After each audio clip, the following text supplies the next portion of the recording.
Good morning, everybody.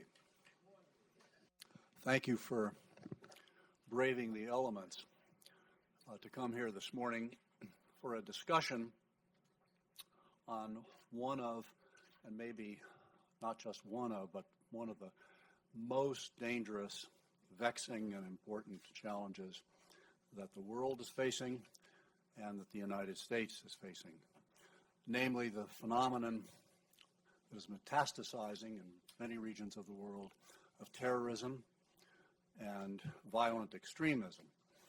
We're very grateful that Tony Blinken, the Deputy Secretary of State, is here to give us an administration perspective on this issue. For more than the last 7 years, Tony has been dealing with these issues and related ones from the White House and now from his post at the State Department. After Tony finishes his remarks, he will have a conversation with Tamara Wittes, who is the director of our Middle East Policy Center. But first, another colleague is going to provide us with a bit more context on the subject at hand, and he will also be adding a little bit more by way of introduction of the good work that Tony has been doing. General John Allen is a senior fellow in the Foreign Policy Program here at Brookings. He is also, along with Mike O'Hanlon, the co-director of the Center for 21st Century Security and Intelligence. John joined us over a year ago after a distinguished career in the military, culminating as a four-star general and in the Marine Corps, and also being the commander of the International Assistance Force in Afghanistan. His new career as a think tanker was almost immediately interrupted by a call back to duty. He, as I think all of you know, was tapped by President Obama as the first special envoy to the global coalition to counter ISIL. He worked tirelessly, effectively, and I would also say heroically. After 13 grueling months, he returned to the Brookings Institution. In thanking John for his service, President Obama hailed him for his tremendous ability and courage. This event is his first public appearance here at Brookings since his return. So I would ask, John, you to come up and get the program underway.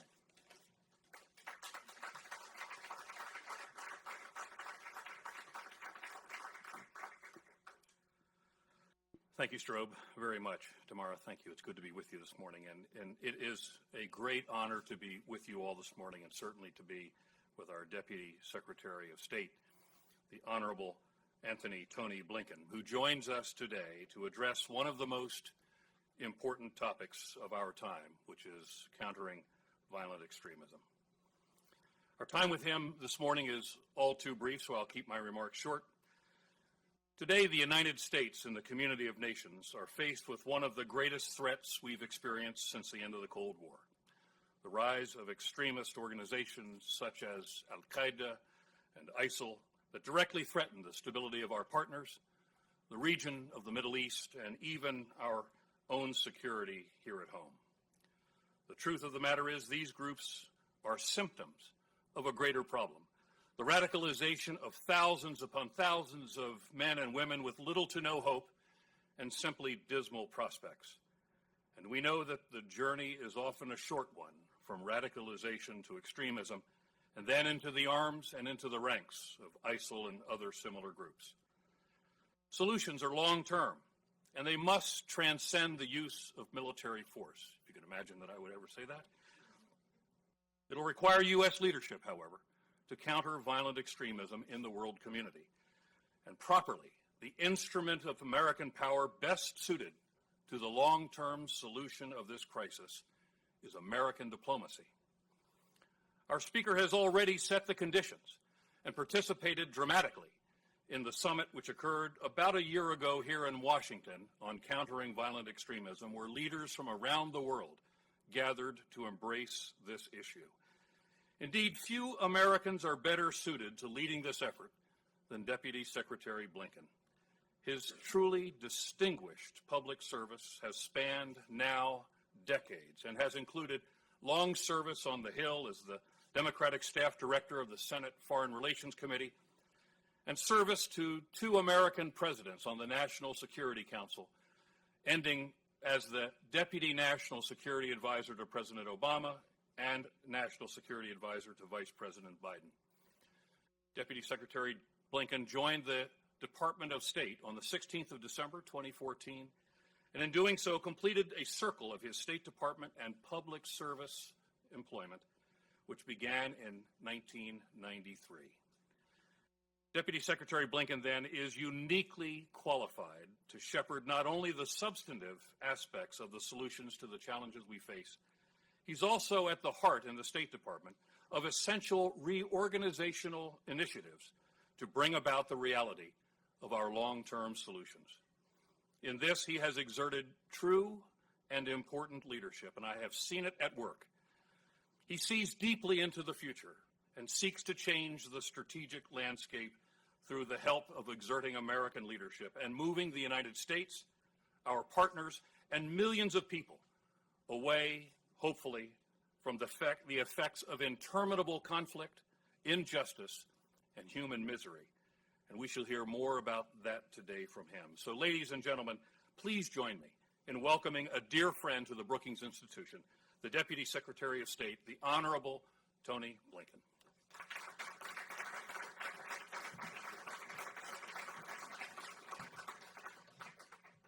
Well, thank you all very, very much. And, John, with that buildup, I think that I can only disappoint. To those of you who are inspired by Taylor Swift and Kendrick Lamar at the Grammys, this may not be the follow-up that you're looking for.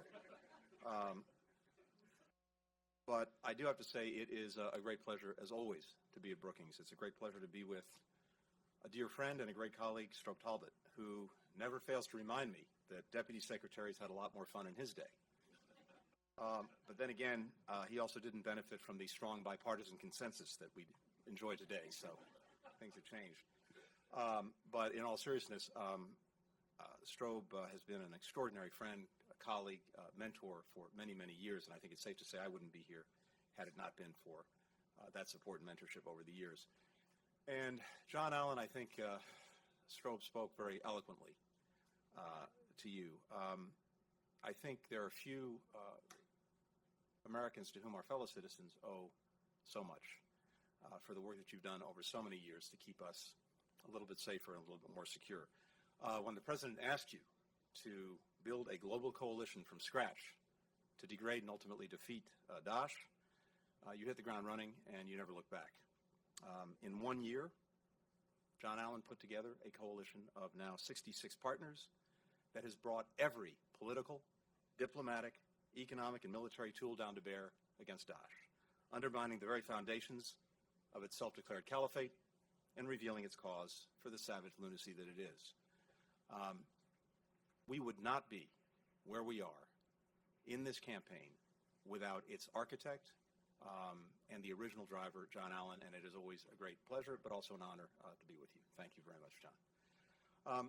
A few days ago, I was in Djibouti City and spent some time at a municipal library where I sat with a dozen or so young civil society leaders to talk about violent extremism and the extraordinary ways in which this community is mobilizing in response. Situated along a corridor of flight for desperate young migrants and beleaguered refugees, Djibouti is increasingly focusing on preventing and countering violent extremism in a part of the world that is all too familiar with the tragic costs of famine, war, and terror. We were sitting together, and I asked this extraordinary group of young people, what is it that drives other young people to answer the siren call of violent extremism? And maybe more important, why is it that so many more, the overwhelming vast majority, don't answer that call. And we had a rather extraordinary discussion, and their own answers were passionate, thoughtful, and they revealed the degree to which they're grappling with these very questions every day. In 1 week alone, this group hosted a dialogue between imams and mothers, organized poetry contests and skits, brought together university scholars and religious leaders, all in this effort to better understand and counter the challenge of violent extremism. If that extremism thrives in the shadows of personal, social, political, and economic marginalization, capitalizing on the grievances of those who feel cast aside, left behind, ignored, or repressed, these young leaders were determined to counter it with the bright light of education, inclusion, tolerance, good governance, and opportunity. I walked away inspired by their commitment to understand and defeat what is a metastasizing threat, not as soldiers on the battlefield or even public officials in office, but as community leaders, as teachers, as entrepreneurs, as students, all with a shared stake in a peaceful future. That's the good news. The bad news is that just a few days ago, 3 young women arrived at a camp for those who have fled the ravages of Boko Haram in far northeastern Nigeria. There, in a sea of families, 2 of the girls detonated bombs they were carrying, taking their own lives and the lives of nearly 60 other people. The 3rd young woman surrendered when she learned that her parents and siblings were among the displaced persons in that camp, saving her own life and perhaps countless others. This is just one of many excruciating reminders, as if one were necessary, of the challenge we face, a challenge that does not stop at borders or distinguish among its victims. In response, the United States has mobilized countries around the world to disrupt and defeat those threats to our common security, starting with Daesh and Al-Qaeda, including Boko Haram, Al-Shabaab, AQAP, and a number of other groups. Now, the most visible part of this effort is the battlefield and our increasingly successful effort to destroy Daesh at its core in Iraq and Syria. Working by, with, and through local partners, we have taken back 40% of the territory that Daesh controlled a year ago in Iraq and 10% in Syria, killing senior leaders, destroying thousands of pieces of equipment, all the while applying simultaneous pressure against key choke points and isolating its bases in Mosul and Raqqa. In fact, we assess Daesh's numbers are the lowest they've been since we began monitoring their manpower in 2014. We have a comprehensive strategy that includes training, equipping, and advising our local partners, stabilizing and rebuilding liberated areas, stopping the flow of foreign fighters into and out of Iraq and Syria, cutting off Daesh's financing, countering its propaganda, providing life-saving humanitarian assistance, and promoting political accommodations so that our military success is sustainable. In each of these areas, we are making real progress. But these hard-fought victories undermine more than Daesh's fighting force. They erode the narrative it's built of its own success, the perception of which remains one of Daesh's most effective recruiting tools. For the danger of violent extremism has slipped past war's front lines and into the computers and onto the phones of citizens in every corner of the world. Destined to outlive Daesh, this pernicious threat is transforming our security landscape as individuals are inspired to violent acts from Paris to San Bernardino to Jakarta. So, even as we advance our efforts to defeat Daesh on the front lines, we know that to be fully effective, we must work to prevent the spread of violent extremism in the first place, to stop the recruitment, the radicalization, the mobilization of people, especially young people, to engage in terrorist activities. And that's what I want to talk about today. So here's what we know. There is no single type of violent extremism, no single method of recruitment, no single source of motivation or support. There's no single story, no easy synonym for one region, religious tradition, or culture. Some violent extremists believe that they are pious. Others are not. Some are misinformed and misled. Others are educated and knowledgeable. Some are beyond reach. Others will still listen. Some are more focused on what they're running to. Others driven by what they're running from. Some become disillusioned. Others become very, very dangerous. In short, the nature and range of possible drivers of violent extremism can vary greatly, from individual psychological factors to community, sectarian, and religious divisions. And these persist across different ethnicities and cultures. But while there's no single cause, we do see common denominators, common factors that breed or help accelerate violent extremism, including feelings of alienation and exclusion, exposure to vile and rampant propaganda, a lack of critical thinking skills, and experiences with state-sanctioned violence, heavy-handed tactics by security services, and the systematic denial of opportunity. Of course, there is no grievance so bitter, no disadvantage so deep, that it ever justifies murder, rape, slavery. But if we're going to actually win in a sustained fashion the fight against violent extremism, it will not be through combat alone. It will not be exclusively by sending American troops and others into every dark corner of the world, intervening in every country where a radical ideology takes root. Security operations are absolutely necessary, but they are not sufficient.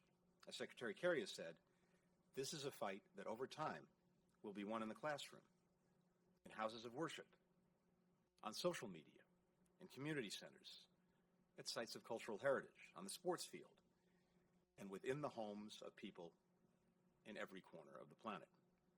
It's a fight that will be determined by our ability to come together as leaders and as nations to reach those at risk before terrorist recruiters do. It will be determined, in other words, by a comprehensive approach that tackles this challenge from every angle, harnessing every tool at our disposal, mobilizing every community leader as our partner. Since President Obama first issued a call to action at the United Nations in 2014 and hosted a summit on countering violent extremism 1 year ago this month here in Washington, a movement has grown. A movement of country leaders and company CEOs, municipal officials and young people, clerics and parents, united by their commitment to fight the ideologies of hate, to defeat agents of terror, to destroy networks of financiers, propagandists, and recruiters, to strengthen our own ability not only to counter, but to prevent radicalization in the first place. To help deliver on this commitment, Secretary Kerry has directed the State Department to lead the efforts of the United States abroad in coordination with the whole of our government, to reach out and work with foreign governments, organizations, individuals to prevent and counter violent extremism. Today, I'm able to announce that in consultation with Congress, we are increasing the resources and personnel devoted to this mission to be led by a renamed Bureau of Counterterrorism and Countering Violent Extremism in order to embed this priority into the core of our foreign policy and ensure it's sustained through a more proactive and integrated approach. We believe this step is critical to effectively confronting the shifting landscape we face, and that's why we've also asked Congress for additional resources in the President's budget request. But I want to emphasize these resources will be additive to our existing counterterrorism efforts.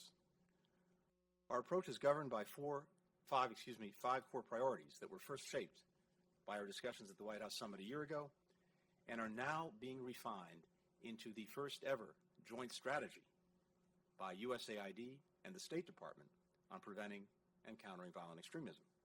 Let me briefly walk through the core elements of that strategy. First, we are expanding partnerships to develop the expertise to better understand violent extremism and its drivers at the international, regional, national, and local levels. The phenomenon of violent extremism is, of course, not new, but its manifestations in this century are.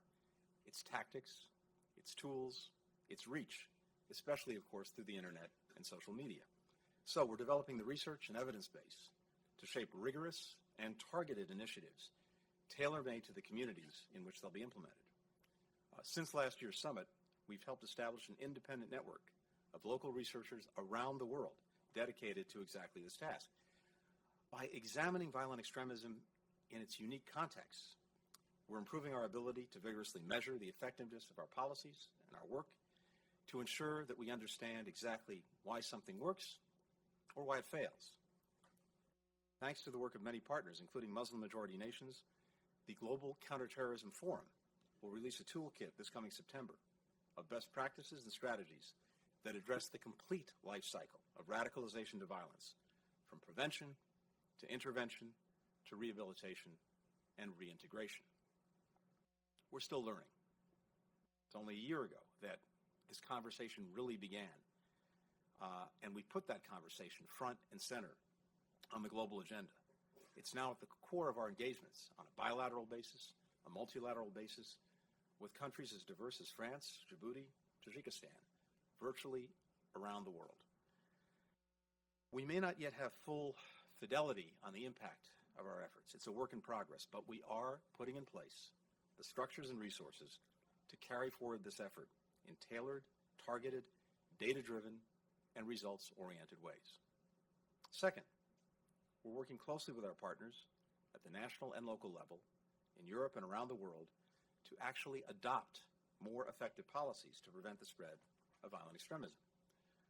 One example, we have something now called the Strong Cities Network, connecting local officials around the world to share their experiences and, importantly, their best practices. For the first time, there's a global platform for those on the front lines to learn from each other. We can learn from communities in Tajikistan that have created mothers' schools to help mothers recognize warning signs of radicalization and violence and act to protect their children before it's too late. We can learn from cities like Dakar, Senegal, where a collaboration of 19 district mayors supports roughly 500 youth volunteers, again, to help identify and address local concerns in partnership with the police. And we can learn from cities like Vilvoorde in Belgium, a small town that had per capita the highest number of foreign terrorist fighters leave for Syria and Iraq. A little over a year ago, in 2014, a delegation from Vilvoorde came to the United States to learn about community engagement and policing techniques, including law enforcement and community advisory groups, diversity training, student exchanges. After he returned home, the mayor of that town instituted new programs modeled on the ones he'd seen here in the United States. In the time since, the rate of recruitment has fallen significantly. And although the lure of Daesh remains, the mayor reports that nobody has left for Syria or Iraq since the summer of 2014. Third, we're strengthening local partnerships to address the underlying political, social, and economic factors that put communities at high risk and make young men and women more susceptible to the siren call of extreme ideologies. In many environments where the risk of violent extremism is high, what we see is that development has failed to take root. Governance is weak, access to education limited, unemployment common. Together with the State Department, USAID is bringing its development expertise to bear in precisely these environments, harnessing the full range of analytic tools to design, support, and measure programs that reduce the vulnerabilities of local communities. In Gao, Mali, where the rate of recruitment was particularly high during occupation by violent extremists in 2012, AID piloted a program to reduce the isolation and marginalization of target communities. After fostering trust by responding to basic needs, the program quickly pivoted to activities that built ties between communities through things like soccer tournaments, dialogues, youth conferences. A social network analysis conducted during the program found that community integration had already increased by 11% and led, in particular, to more tolerant views on the rights and role of women in society. So these programs work. They can be effective, and we've seen it on the ground in the field. Thanks to the leadership of Secretary Kerry, we're mobilizing public and private sector support behind these efforts through the Global Community Engagement and Resilience Fund. We have a first round of grants that will be made shortly to local communities in Nigeria, Bangladesh, and Mali, followed by a second round to Burma, Kenya, and Kosovo. Fourth, we will engage and amplify locally credible voices that can expose the true nature of violent extremism, its savagery, its denial of human dignity. Every day, in state-of-the-art propaganda videos, in glossy magazines, in a relentless flood of tweets and posts, Daesh and its supporters warp ideology, traffic in lies, glorify violence. We're fighting back hard in this space, in the press and social media, pointing out the reality of what these terrorists are doing to their fellow Muslims and anyone else who stands in their way. Through the recently announced Global Engagement Center and digital communications hubs in places like Abu Dhabi and Kuala Lumpur, we're helping to tackle propaganda and recruitment efforts head-on by empowering independent, positive voices from the region, voices that represent the overwhelming majority of Muslims in the world. The Organization of Islamic Cooperation is also working to set up its own messaging hub to raise the voices of its scholars and clerics on the importance of multiculturalism and inclusion. In just over the last year, we've seen the space and tolerance for extremist propaganda begin to shrink. Twitter alone recently suspended 125,000 accounts for threatening or promoting terrorist acts. In corners of social media that were dominated just over a year ago by Daesh, the equation has flipped. Now the space is overwhelmingly populated by anti-Daesh messages, and it's beginning to have an impact, measured not only in tweets and followers, but the falling numbers of foreign terrorist fighters and the growing networks of researchers, young people and city leaders, inspired now to positive action. Just this past December, when the leader of Daesh asked Muslims everywhere to join the cause, we saw in social media a global backlash. Too busy being part of a civilized and functioning society, wrote one. Also, Sherlock Season 4 starts in just a few days. A few weeks ago, the White House dispatched some of its most senior national security leaders from across the government to Silicon Valley to discuss what more we can do together to elevate positive and diminish negative voices, while of course respecting some of the differences in our approaches. Our challenge today is not so much the small number of violent extremists online, it's their virulence. More organized, sophisticated, technologically savvy than moderate voices, they succeed in inspiring an extremely tiny segment of the global population to violence. We've understood that in the United States, we cannot be effective messengers on our own in this space. We have to empower those who are. Local voices, including disillusioned returnees, religious leaders, women, young people. This past year, in response to a call from the State Department, 45 university teams from 17 countries participated in a competition to produce credible and persuasive campaigns against extremism. In their final presentation, the winning team described the fear and frustration of growing up in neighborhoods where classrooms must be protected by snipers and school buses by police. As university students from Lahore, they know better than anyone the value of ensuring that messages of tolerance resonate with those who need to hear them most. Fifth and finally, we will strengthen the capabilities of our partners to prevent radicalization to violence in prisons and help ensure that former fighters are rehabilitated and reintegrated back into society wherever possible. We know from experience across the globe that prisons can be hotbeds for recruitment, especially when terrorist leaders or captured foreign fighters are housed together with non-extremist offenders. The urgency of this challenge has been brought into sharp relief in recent years. 2 of the 3 perpetrators of the Charlie Hebdo attacks may have been radicalized in prison. The same is likely true of the terrorist who shot and killed 4 people at the Jewish Museum in Brussels in 2014. And it's also likely true for the gunman responsible for the attack in Copenhagen in 2015. As a result, our partners around the world are increasingly embracing innovative ideas to mitigate prison radicalization. In one frontline state, we're working with a local NGO that provides pro bono legal assistance and vocational training to inmates, including juveniles who've been detained for low-level, nonviolent offenses. By facilitating the release and reintegration of these prisoners, we help remove them from a setting where they are vulnerable to the recruitment efforts of violent extremists. But prisons can also be effective environments to target rehabilitation and reintegration programs, in part because prison is a time when individuals can be cut off from negative influences and contacts of the past, if it's done right. Today, we're working with experts around the world to develop tools to assess the attitudes of prisoners to extremism and to terrorism over a period of time, to help both separate terrorist recruiters and ideologues from violent, vulnerable inmates and identify good candidates for rehabilitation and reintegration. Ultimately, at the heart of our strategy, at the center of each of these 5 pillars, is a commitment to the principles that have underwritten an unprecedented era of greater peace and prosperity over the last 7 decades. Principles of good governance and pluralism, of the rule of law and fundamental freedoms, of human rights and human dignity. Governments that stoke the flames of sectarianism and religious animosity, or leaders who use counterterrorism laws as an excuse to crack down on protesters, journalists, or civil society, only deepen the fissures and grievances that can help fuel extremism. Those who advance these tactics would have us believe that societal tolerance, civil society, and an active press lead to violence and disorder, and societies are more stable with the strong arm of centralized power and the safety blanket of control. But as President Obama has said, the essential ingredient to lasting, real stability and progress is not less democracy, it's more democracy.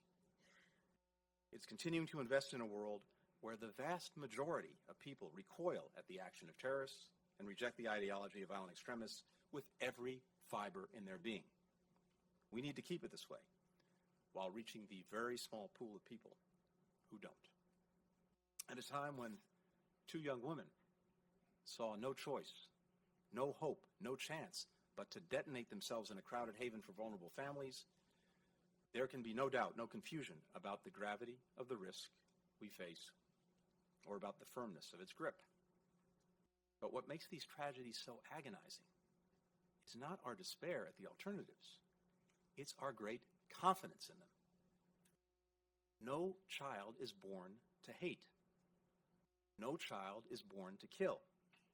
They all reach out their arms when they want to be carried. They all ask questions when they want to know the answers. They grow up wanting to be accepted, to learn, to contribute, to fulfill their potential. They're doing their part. We have to do ours. So on behalf of Secretary Kerry, let me say in conclusion how grateful we are for the support and engagement so many of you in this room have lent to this work, in classrooms, in community centers, in think tanks like Brookings. It's not hard to see in the end that in their very acts of terror, violent extremists are precipitating exactly what they hope to destroy: a world more closely bound together in defense of dignity, justice, and peace. Thank you very much.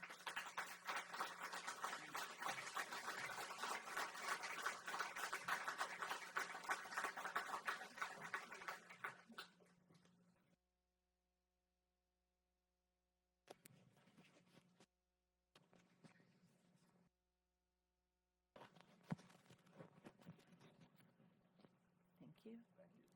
All right, we're just doing a little handoff here.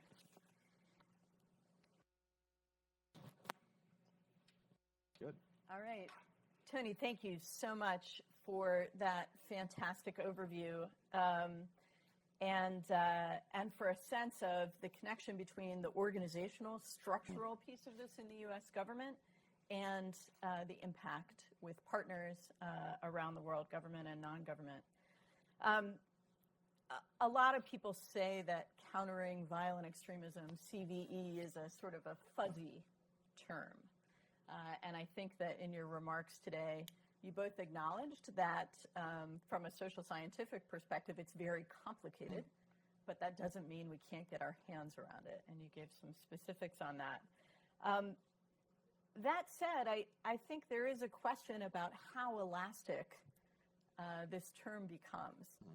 And specifically when you get into U.S. government efforts, mobilizing resources, mobilizing personnel to do this job over a long period of time, does it start to become a kind of all-encompassing umbrella?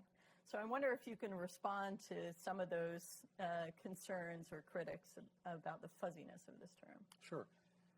And look, we're just getting started. This is a conversation that really started a year ago, as I said, with the President convening countries, leaders, civil society, the private sector from around the world. And we're trying in the first instance to marshal all of the research and analytics and work that's been done in so many different places on this, to put them together all in one place so that we have a common base of understanding. And just starting with that is an important first step in getting the contours of the problem in place. And I think that what we're seeing is that, as I said earlier, there is no one story. There is no one explanation. But there are certain common denominators that we can work on and that we can help others work on. Second, a lot of this is about actually sharing best practices, because what we're seeing, again, around the world is different countries in different ways at different times have confronted different aspects of this problem. And some have done so very, very successfully. Bringing their answers to bear, sharing that information widely is another key part of getting a grip on this, and that's what we're trying to do.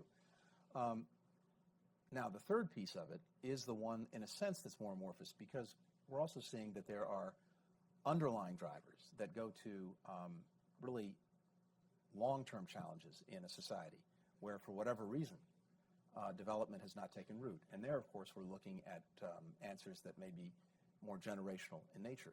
But if you don't start on them, you're not going to finish and get to the place that you want to go.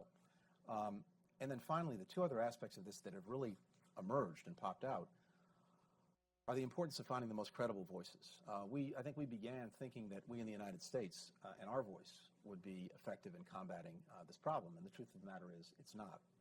And what we've learned is that we really have to empower local voices, credible voices that resonate more with their communities. And the final piece of this, as I mentioned, is the prison element, something else that's really emerged in the research that's been done. We've seen so much radicalization in those environments. So what we're doing is we are defining the problem more effectively. We're looking at solutions that have worked. We're sharing that information, and we're focused on particular things that we know need our focus. I think in that way, we're getting our arms around it. Mm-hmm. But again, I want to emphasize, this is something that is, in a sense, in its early days. But here's what we know. We will defeat Daesh. I have absolutely no doubt about that. But unless we're able to have a sustained strategy to deal with violent extremism, that is, the efforts to recruit, to radicalize, to mobilize people to violent acts, then Daesh 2.0, whatever it is, will have something that it can take advantage of. That's why it's not enough to take the fight to groups that manifest themselves in violent ways, to counter them when the problem is already real. You have to try and get at some of the underlying factors that lead to radicalization and extremism in the first place. There's never going to be a 100% solution to this.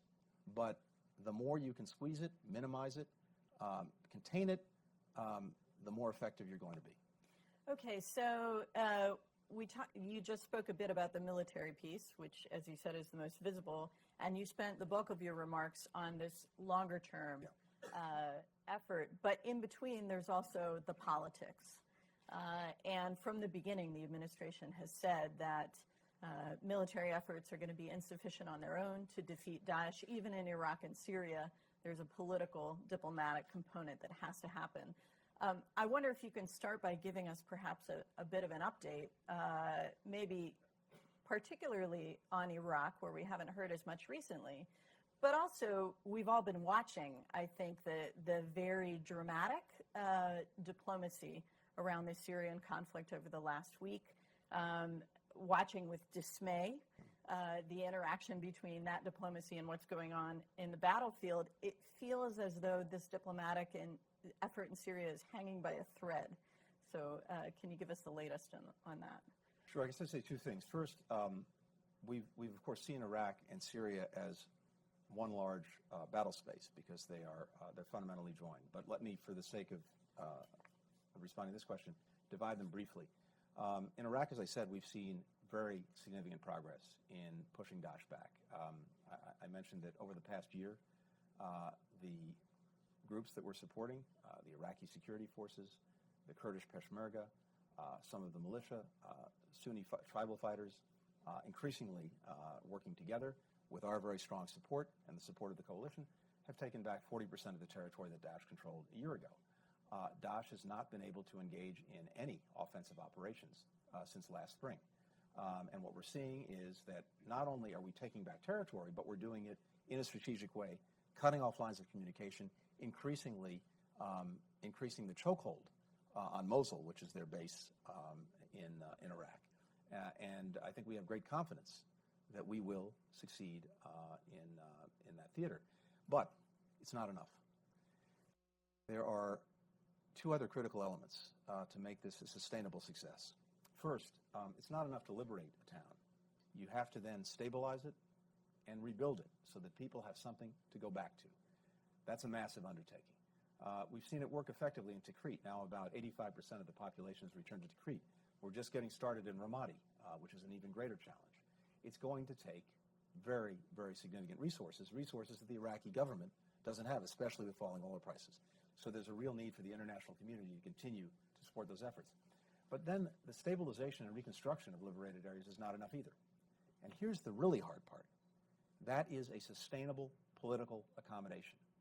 If we're not able to help the Iraqis find that, then the environment that created such a fertile ground for Daesh risks remaining. And of course, we've been grappling with this, and the Bush administration was grappling with this for years.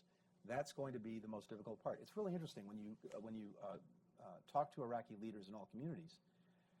Virtually all of them now are preparing for the after Daesh. They believe that Daesh will be defeated in Iraq, and they're all now trying to position themselves for what comes after, trying to maximize their own advantage. We have to figure out if there is an accommodation that allows Iraq to stay together and all of the disparate groups in Iraq to believe that their interests can be advanced and protected by the Iraqi state. Or we have to find some other solution that leads to a sustainable political accommodation. That's a huge challenge. Syria. There, too, we've actually made real progress against Daesh. And we've seen in the north, over the last 6 or 9 months, virtually all of the border between Turkey and Syria that was under the control of Daesh, now under the control primarily of Kurdish Syrian forces with the support of the coalition, and with a small piece, about 10% left, west of the Euphrates, that's still under Daesh control. And in fact, that's its only real means of entry and exit from Syria. And we're working with the Turks to try and get control of that last 10%. That in turn allows you to start to put pressure on Raqqa. And from the east, what we've done in Iraq is also cutting off lines of communication between Raqqa and Mosul. So you can see that moving. But the big joker in the mix is the other part of the Syria equation, and that is the civil war. And we've focused, we've made Daesh a priority. That poses the most immediate and serious security concern to us. But we also know that we won't be able to fully defeat Daesh in Syria unless we also deal with the civil war, and particularly with Assad, because as long as he's there, he remains the most powerful magnet for foreign fighters and recruits to Daesh that you can have. And he also helps create and perpetuate a chaotic environment in which Daesh finds refuge. So we have to deal with that. We also have to deal with it because, of course, it is a horrific humanitarian catastrophe. And we are moved to try to act there. And we're also seeing profound strategic effects coming out both in terms of the neighboring countries and the refugees, but also, as everyone knows, Europe, and even a threat potentially to the European construction project. It is a vastly, to state the obvious, complicated undertaking. Secretary Kerry has repeatedly and heroically worked to forge agreements among very disparate actors. And we have now an agreement that was reached last week calling for a cessation of hostilities and humanitarian access. And we had about a week's time, going to Friday, to put that agreement into effect. It is hugely challenging. I don't want to prejudge where we're going to be at the end of the week. Unfortunately, we've seen the Russians and the regime not stop, but actually even accelerate their offensive. We'll have to see where we are on Friday to see if they're going to abide by the agreement that was reached last week. Okay. More broadly, these civil conflicts, whether it's in Syria, but also in Libya, in Yemen, seem to be drivers of radicalization in and of themselves. Yep. And there were some who would argue that the United States, focused as it's been on Daesh, has been perhaps not active enough in seeking to resolve those civil conflicts that are not giving extremist space and driving radicalization all across the region. How would you respond to that concern? I would say that we actually have sought very hard to resolve them. I think the debate is over the means that we've chosen to do that. For some, the argument has been that absent a significant U.S. military intervention in various places to try and stop the violence, defeat the bad actors, that we're not going to succeed. I think our concern has been that we've seen that in the recent past, American interventions in someone else's civil war usually produce a whole host of unintended consequences that may create more problems than they solve. So we've been focused on trying to support moderate local actors and local forces, using the full weight of our diplomacy and our economic power, as well as mobilizing the international community in various places to try to get at the heart of these conflicts and to try to end them. But one of the dilemmas, of course, we face is that in virtually all of these places, none of the conflicts are about us.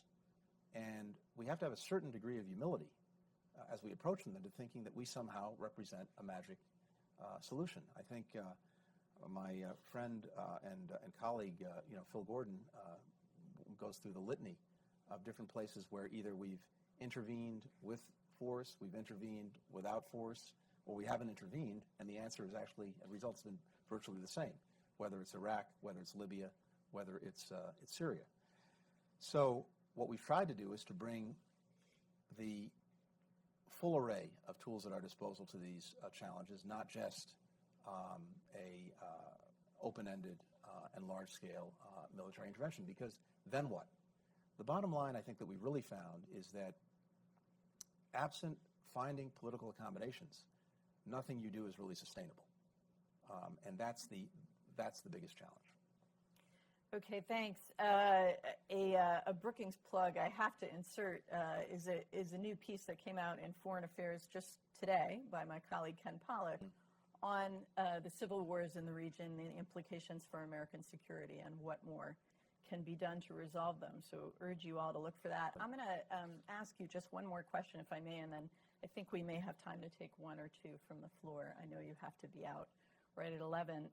We've spoken mostly this morning about the Islamic State for obvious reasons.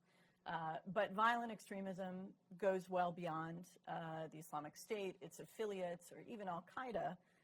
There's Shia extremism as well. And I wonder how you would apply some of the frameworks you were talking about today to groups like Hezbollah, for example. Sure. Well, two things. One is one of the big concerns that remains and that we're very focused on, even as we deal with the challenges of Daesh, of Al-Qaeda, and various affiliated groups, is first extremism and terrorism that continues to be supported and sponsored by Iran and the threat that poses. Since this summer, we have worked to deepen and accelerate our collaboration with partner and allied countries in the region to give them and also us even greater means to push back against any of these kinds of actions. And this started with the Camp David meeting that President Obama hosted with leaders from all the Gulf countries, but it's continued with a lot of very sustained work in building up the capacity of our partners and allies, and that's starting to have an impact. You're also seeing increasingly countries in the region standing up and making it clear that they want to take responsibility for their own security. Now, it's one thing to say it, it's another thing to do it. And of course, it's vastly complicated, but that's a very, I think, good sign, and now we have to see if we can help make it real. Third, with regard to Hezbollah, we've continued to work very hard to isolate it, to diminish it, and to deal with its manifestations around the world, including through using tools like the Treasury Department and its designations to cut off financing, to designate individuals to make it more difficult for them to operate. We've also tried to rally other countries to the cause, including in Europe. So the challenge is doing all of this at the same time, but we're determined to do it. But you see state-sponsored terrorist groups as a different kind of problem. A different kind of problem to the extent that it may require a different answer, but not different in the sense that it's a problem that we're confronting very, very aggressively. Thank you. Okay, I think we may have time for, let's see, where's our microphone? Samaya? Okay, why don't we start with the person who's right in front of you, Samaya, the young woman on the aisle. There we go. Thank you. And we've just got a couple minutes, so please identify yourself and give a very brief question, if you would. All right. Leandra Bernstein, Sputnik International News. With the situation in Syria, I'm wondering what the United States is prepared to do about Turkey's ongoing shelling of Kurdish forces, and also with the threat of ground troops being sent in by Saudi Arabia and Turkey, what the U.S. stance on that is. Okay, and if you would just hand the microphone across the aisle to that gentleman. Hello, my name is Yerevan Saeed. I'm from Iraqi Kurdistan. Kurdish leaders are pressing for holding a referendum before the U.S. presidential election. I was wondering, how would that impact the war against ISIS, and whether an independent Kurdistan will be a positive or a negative factor in countering extremism and defeating ISIS. Thanks. Okay, thanks very much. Tony, why don't we let you take those two? Look, what we're focused on most immediately is working to implement the agreement that was reached last week on a cessation of hostilities across the country, with the exception of continuing to go after Daesh and al-Nusra and any other UN-designated group, and at the same time make sure that the humanitarian access that was agreed to besieged communities, starting with a handful of specifically designated ones, but then expanding across the country, that agreement is implemented. And in order to do that, one of the things that would be not only helpful, but probably necessary, is for all groups to start to stand down, not ratchet up what they're doing. So we're looking at all of our various partners on our side of the equation to do just that. With regard to the Kurdish referendum, and this I believe you're referring to the possibility of a referendum on independence. First, the Kurds in Iraq are among our closest and most effective partners, and they have performed heroically in dealing with and helping to dismantle and ultimately defeat Daesh in Iraq. And we're grateful for that partnership and the work that they're doing. And of course, we know well the aspirations of many Kurds for the future, including for independence. I think one of the challenges that they'll have to face in thinking about this now is whether an independent Kurdistan would be economically viable, and given oil prices where they are, I think that's a challenge in the immediate, and what impact it would have on the efforts that are profoundly in the interests of the Kurds as well as our own to deal with and defeat Daesh, because I think the danger is that introducing this element now risks creating a tremendous distraction that will get people focused on internal Iraqi debates and challenges and differences. It risks distracting the central government in Baghdad, the Sunni community, and the only beneficiary in that will actually be Daesh. So look, our Kurdish friends, of course, have the right to proceed however they wish in trying to identify the aspirations of their fellow citizens. But I think at this particular moment in time, moving forward in that direction would be both very difficult as a practical matter and potentially counterproductive to the immediate challenge of defeating Daesh. Thank you. Well, this struggle is, as you've said, a generational one. And within a year, you'll be handing this effort off to a successor. But it's clear from everything you laid out this morning that you and everyone in the State Department are setting up that long-term effort to hand it off in good order. So I want to thank you for sharing that with us this morning. Thank you for taking these questions, and thank you for being with us. Thank you very much. Thank Please you all join very me. much.